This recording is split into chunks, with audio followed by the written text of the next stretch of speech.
So it's not, like I run into this a lot. I try not to talk too much trash about the consumer who actually picked up this product, but I have lots of criticisms over $1 trillion company. But when I criticize $1 trillion company, people take it personally because they're in that Apple lifestyle. So it's like I'm attacking them. Especially Apple. But, like Samsung, I think, is actually one of the worst. Really? Talk about that. Yeah, Samsung, I think from the top down, has one of the most infuriatingly hypocritical advertising structures. Whoa. So think about it. Apple gave up on mocking their rivals back in the Mac and PC ads, right? I'm a Mac. I'm a PC. Oh, look, the PC is so stodgy and old. I'm Justin Long.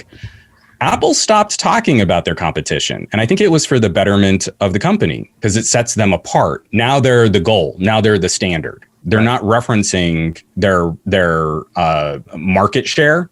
Because obviously, like if we're talking about computers, Macs are a tiny fraction of the overall PC computing space. But they now get to elevate their product and it's a nice product and they don't have to talk about anyone else. Samsung took it a step farther in a way that I really don't appreciate from a tech corporation where they don't just mock Apple. They mock Apple employees in their ads and they mock Apple consumers in their ads. So from the top down, from the peak of Samsung PR, it's a trickle down effect of just toxic negativity. If you own a Samsung, you're better than those Apple sheep. Oh, and even look at the Apple employees who totally drink the Kool-Aid. It's a hyper toxic way to position your product when we also know that everything Apple does that's profitable for Apple, Samsung's going to copy in 6 months. Because that's exactly just the cycle of how it goes. But if you're team Samsung, you get to feel good about your purchase because you're better than those Apple sheep and you're better than those wacky Apple employees and you have your Galaxy.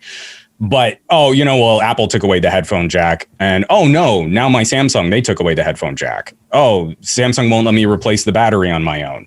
Oh, Samsung's going to take the charger out of the box, just like Apple did.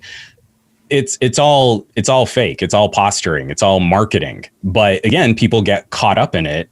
And now it's like trying to pull someone out of the Samsung ecosystem is almost as cultish, but is way more cynical than trying to pull someone out of the Apple ecosystem. Right, because they think they're so different.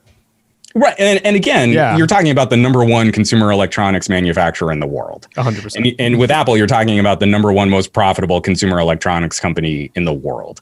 These are not like little upstart, think different kinds of companies. They're the top dogs. So we should hold them to a higher standard, not like excuse this kind of terrible behavior and act like, Samsung gets kind of sarcastic, but they're still better. It's true. It doesn't work that way.